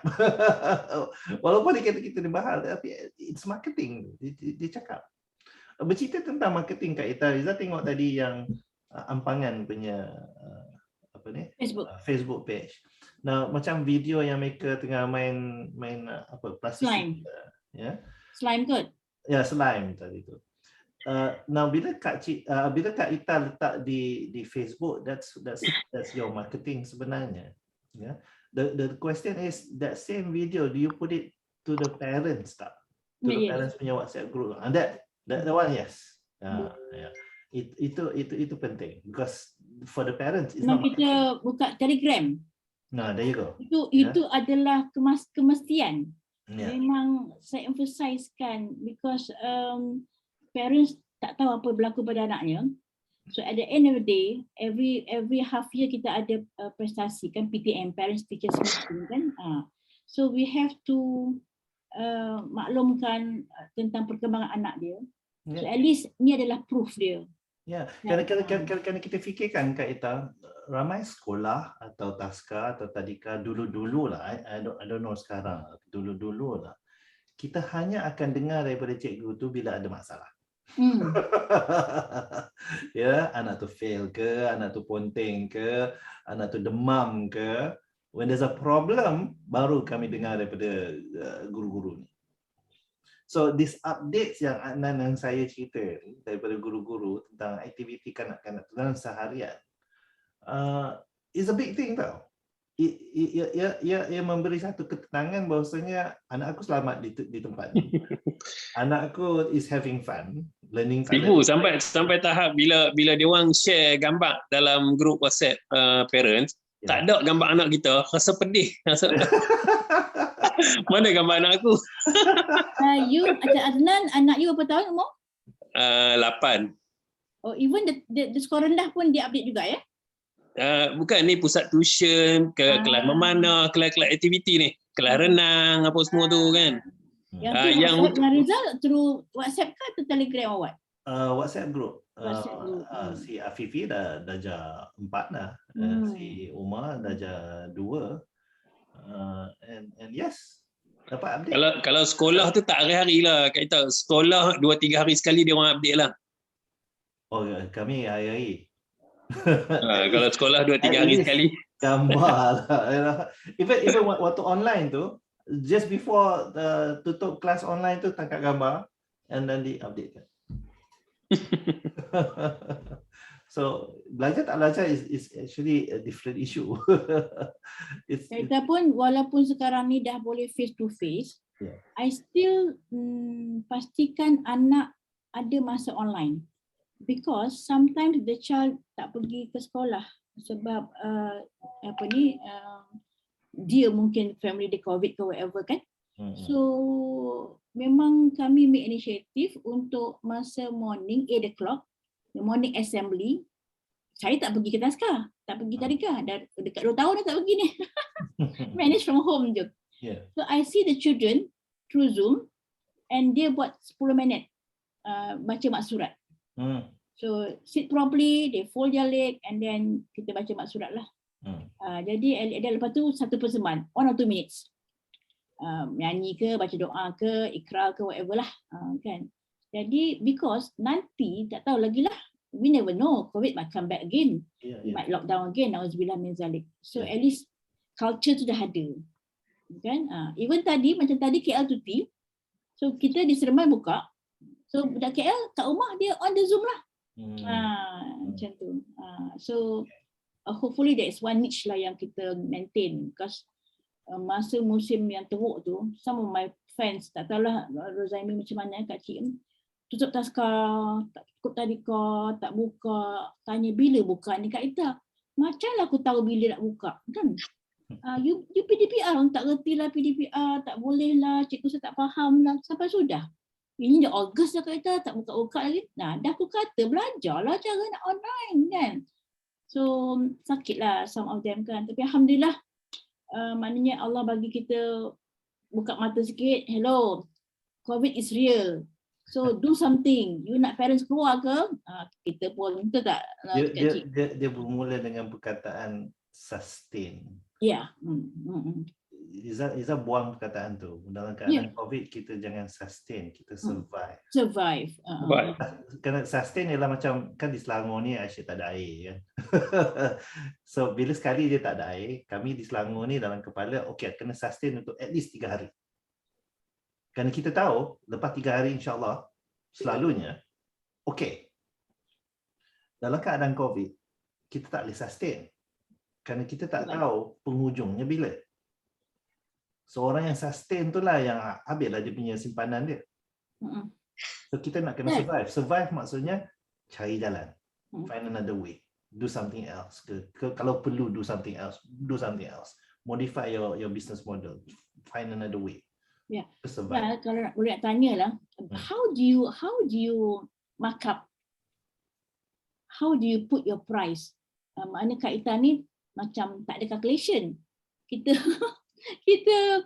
based on kepala otak biasa je, oh kita kena naik RM50 lah.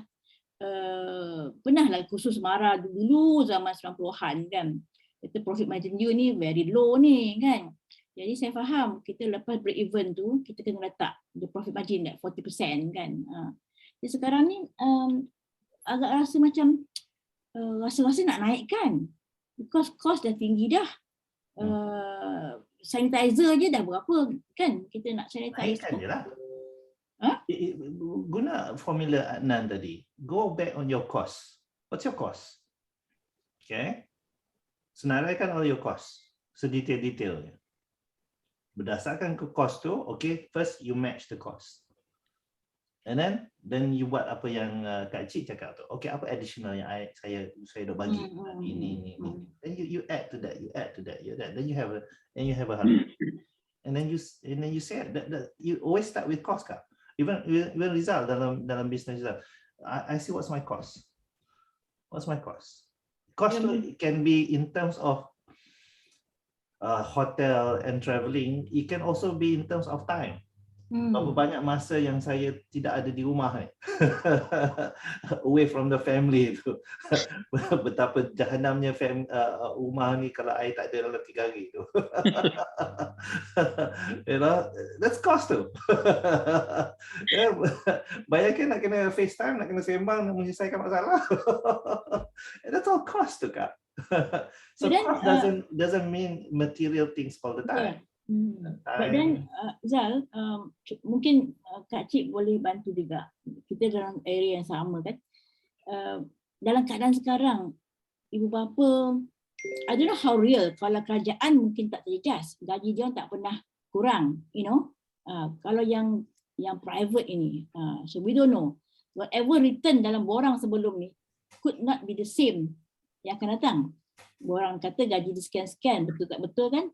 I was thinking that not now untuk you naikkan yuran, because nanti tendensi orang bukan sebab tak nak kat kita, they love to come. Ramai yang saya suka tempat Kak Ita ni, tapi minta maaf lah Kak Ita, 2 orang anak campur seorang lagi ni memang tak mampu. Or I got to choose, hantar 2 sini, seorang lagi tempat lain, contohlah. So I was thinking that okay, cool dulu, jangan fikir untung, jangan fikir nak apa, nak sustain dulu. So I was thinking that not now, nanti bulan 6, bulan 7, maksudnya just to pull, to make sure they are with me again, you know, kan? What do you think about that? Maksudnya nanti, tapi kita notify, okay, ibu bapa buat masa ni kami tidak mencadang untuk menaikkan yuran. Okay, as for now kita faham keadaan masing-masing. InsyaAllah kita dah bagi tahulah kita akan naikkan bulan 6 atau bulan 7. Yeah, prepare that for them. What about that? Okay kan macam tu? At least letak tarikh. Tarikh. It's okay. You prepare them for that. Macam mana Kak Cik? Okay dah Kak Cik? Kita buat macam tu. Okay. Macam ni, untuk yang anak tadika Kak Cik masih macam yuran tahunan apa semua masih ada juga kenaikan sikit. Ada juga bahagian Kak Cik tak ambil sebab macam kan sekarang ni kita takut COVID kembali balik. Sebenarnya dari segi anak-anak yang transit, dia orang sebenarnya ada kelas juga bila sesi petang. Tapi kan 2020 ni kita tak guna sangat buku sebab banyak pada online. Jadi Kak Cik kata buku yang ada ni kita sambung ke tahun depan. Kak Cik ambil yuran yang lain. Maksudnya yuran tu reduce sikit lah untuk yang sesi kelas tu. Yang keduanya, kalau kata Kak Ita kata nak ambil untuk pertengahan bulan 6 atau bulan 7 tu, bagi Kak Cik rasa macam tak sesuai tau. Kalau nak naik, kita naikkan untuk sekarang ni. Sebab bila kita nak naikkan 6 dengan 7, mak ayah sebenarnya dah buat bajet untuk sepanjang tahun untuk tiap-tiap bulan tu. Jadi bila kita naikkan tengah tahun, dia jadi ada perubahan tahunan lah bagi Kak Cik. Kalau Kak Cik nak naikkan biasanya bulan 10 atau bulan 11 tu, Kak Cik dah maklum kan untuk kenaikan pada tahun baru. Betul. Memang biasa gitulah bulan 10, bulan 11. Yang ni kita macam slow down sikit.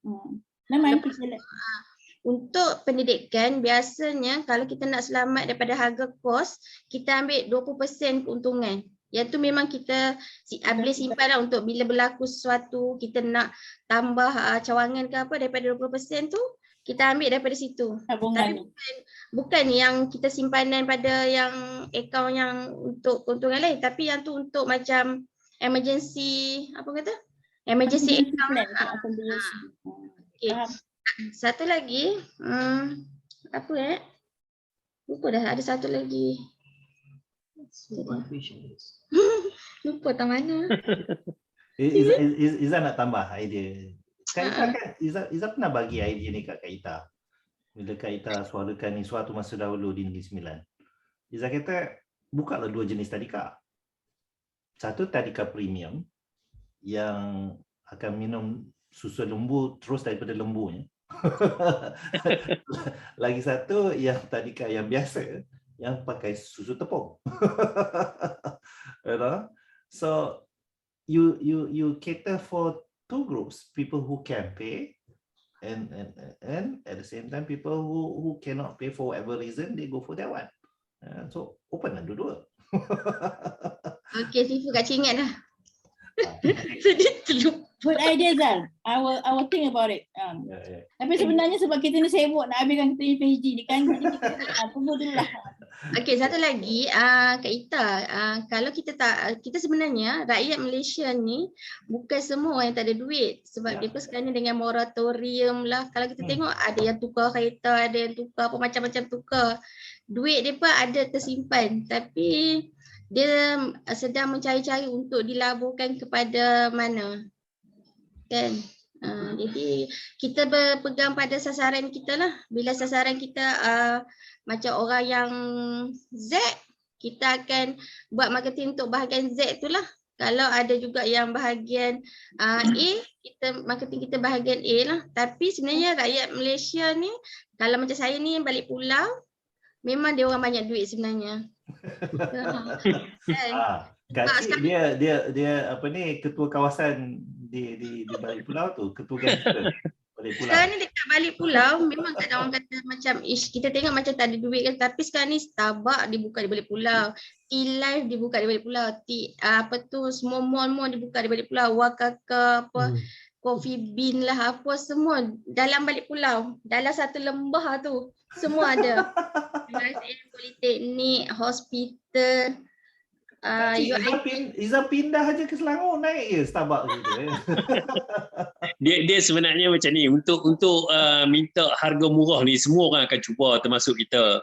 Kita pergi mana pun kita akan cuba minta harga yang murah, tapi saya rasa untuk ada diskaun. untuk isu pendidikan Kak Cik kata, saya rasa parents willing to pay kalau dia rasa berbaloi, sebab zaman sekarang zaman parent berlumba-lumba untuk tunjuk anak dia pandai. Okay, sekarang zaman media sosial, orang nak share dekat Facebook, oh anak aku 4 tahun dah pandai membaca, contoh kan, lancar je dia baca, dah pandai mengaji, so dia nak share benda-benda macam tu. So pada saya sebenarnya harga ni tak ada isu pun. Okay, kemudian yang kedua, satu lagi cadangan saya, kita kena tengok berapa yang cukup setiap bulan untuk kita nak manage tempat kita. Dia boleh dalam bentuk percentage ataupun RM. Saya bagi contoh RM, senang sikit lah. Katalah kita perlukan 10,000 sebulan. So ada dua solution lah. Yang pertama, sama ada kita naikkan harga. Yang kedua, kita tambah student supaya kita dapat 10,000 sebulan tu. So kita sendiri yang tak, Kak Cik tahu berapa Kak Cik perlu, Kak Rosita tahu berapa Kak Rosita perlu. Yang pertama. Yang kedua, kita tengok apa topik yang panas yang orang duk sembang sekarang. Apa topik yang panas sekarang ni? JDT kalah. Tak, sekarang ni topik yang panas ialah semua barang naik. Orang akan bersembang, bercerita, semua cerita pasal naik harga. Tapi kalau kita dah ada kita punya formula, kita dah tahu berapa yang cukup untuk nak cover kita punya bisnes, why not kita buat moratorium 3 bulan. Bukan moratorium lah, discount 20%, 3 bulan untuk semua student kita. So dia akan jadi satu topik perbualan yang bila orang sembangan, oh harga tu naik. Tapi tempat taska anak saya turun 20%. Turun 20% untuk 3 bulan ni, dia orang bagi 20%. So secara tak langsung dia bantu kita untuk buat iklan. Sedangkan kita bagi itu 3 bulan je. Kan dalam pada orang cerita benda naik, dia akan selit benda yang turun, sebab satu benda yang turun taska. Contohlah kalau taska kita turun harga. So yang tu akan jadi topik perbualan utama. Okey, benda yang berlawanan. Maksudnya berlawanan. Orang naik, kita turun. Kan, kita buat keluar satu memo bagi dekat parents untuk 3 bulan ni kita bagi 20% discount, contoh. Tu idea lah, idea. So lepas 3 bulan back to normal. Betul. Banyak idea malam ni. Alhamdulillah. Kita boleh tambah lagi satu PhD. Alright, tuan-tuan dan puan, it is now at 10:50. Walaupun 4 orang pun alhamdulillah. Ya, alhamdulillah. Bila kita nak berkongsi macam-macam idea keluar. Thank you so much. Ya, pasal tu usahawan diwujudkan. Tu kita bounce ideas ni. Ya. And you never know what this ideas yang kita bounce antara satu sama lain tu dia akan membawa kepada apa. Ya. Terima kasih Kak Cik, Kak Ita, Adnan dan yang lain-lain yang muncul tapi have to go. Terima kasih kerana berada dalam Usrah Usahawan malam ni. Dia punya rakamannya akan dimuat naik ke PLF punya channel, YouTube channel dan lihat di situ. Kita jumpa insyaAllah next week. Kata halangan insyaAllah. Ya. Terima kasih everybody. Assalamualaikum. Terima kasih Sibu. Thank you Cikgu Adnan, Kak Cik, Okay. salam perkenalan. Assalamualaikum. Assalamualaikum. Salam ayah. Thank you Rizal. Ya, insyaAllah. Rizal, can you hold on sekejap? Nak Boleh. Kak Ngayu. Boleh.